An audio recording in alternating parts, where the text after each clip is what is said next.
kind, and possibly his last year here emeritus, so be sure to stop by, check out the museum. And also, we got some great organizations that are also set up here on the grounds. I'm joined by Kelly Mulcahy. Did I say that correct? Yes, you did. All right. Kelly Mulcahy from the American Legion Riders. Thank you very much for coming over and talking with me. My pleasure. So, people may have seen your banjo. You got it right by the road. Tell us, let's start with what the American Legion Riders do. The American Legion Riders is a group of veterans, and some of them, their spouses. We do a lot of charity work, and most of it goes to suicide prevention for veterans and homeless veterans. And that's one of the things that not a lot of people realize is how high the suicide rate for veterans is. It's staggeringly scary. It's 22 a day. Which you wouldn't, that's more dangerous here than I would think overseas. Correct. That is scary. But you guys are able to help work with them and help prevent them from taking their own lives. Yes, that's our ultimate goal, is to prevent it from happening and let people know that there is help.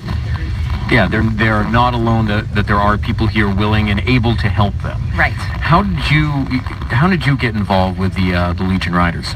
My father and I actually started it a couple of years ago. Our post is Post 155 in Naples, Maine, and they did not have a writers group, so we figured we'd get them together and specifically do charity work for the other things that the Legion doesn't typically do, which would be the suicide and homeless vets. Well, again, it's great work that you guys do, and one of the things that when you go over and you go see your setup there's a lot of photos, because your story, your life is a part of why you're here today. Yes, actually, my story is kind of what ignited our starting of the chapter. I am a suicide survivor of a self-inflicted gunshot wound after my service. And I mean, I can't even imagine what that's like. I can't even empathize. All I can say is that, you know, I'm sorry, and I'm glad that you're here, because you're helping other veterans and other people that are going to be and have been in your shoes. Absolutely, and a lot of people don't realize it's not just the guy sitting in a foxhole in the middle of the desert. It takes a bit of everybody's service to make the military work. So we've seen a lot of things that other people haven't seen, and a lot of people don't realize that. And part of what you're doing is helping to educate the public and also veterans about what the Legion Riders do, how they can get help. And so say someone is not a Legion Rider, but they are interested in joining. What do they do? They have to either be a veteran or be a son or daughter of a veteran, and you can actually join the Legion. And you can contribute to the Riders and their funds without being a member or a veteran, just by contacting us, and we can give you the information from there. Okay, I mean, because that's always the question, is when people hear about organizations like what you do, they always want to go, well, how can I help? You know, and if they ride, a lot of times, they want to be a rider, but then there's always opportunities for people that don't ride to still help veterans and help out the organization. Absolutely. In fact, if you enjoy boats, we went ahead and built a 16-foot mini tugboat that is up to Coast Guard standards. Nice. I got to put my plug in there. We're raffling it for an entire year. Tickets are $10 a piece, and 100% of the proceeds go to suicide prevention. That's awesome. Yeah, I was looking at that from across the parking lot going, they have a boat. They have a nice boat over there.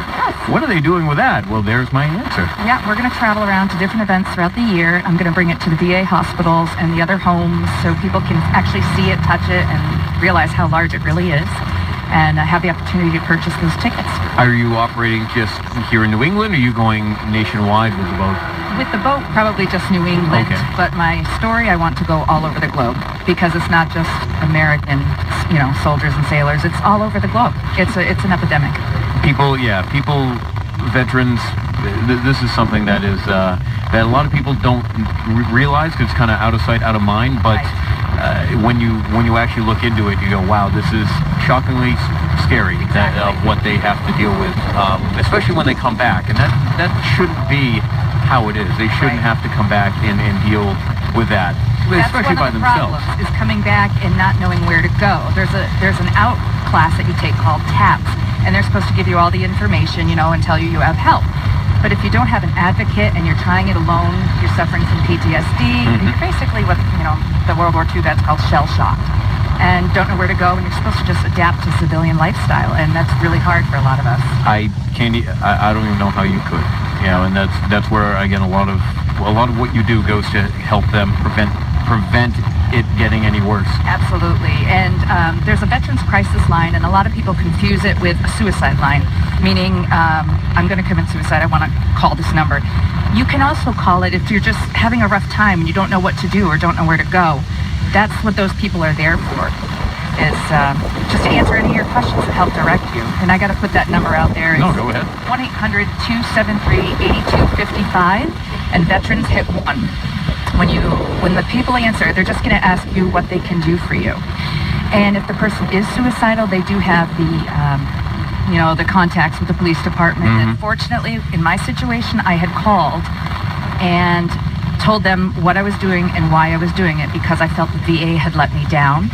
I'd been trying for months to get help, months, and didn't get it. So they had called the cops, which is the only reason I lived, is they got there in time. I would have bled out.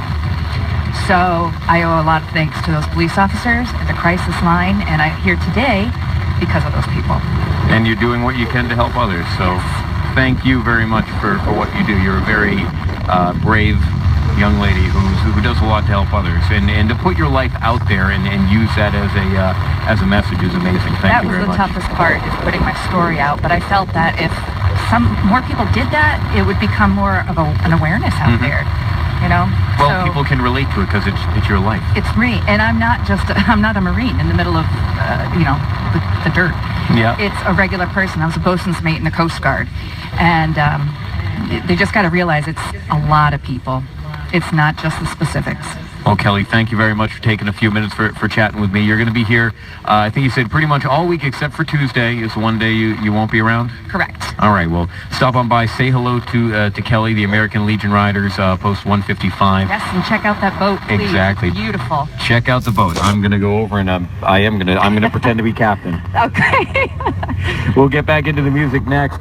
1049 The Hog, your official station for Laconia Motorcycle Week. This might be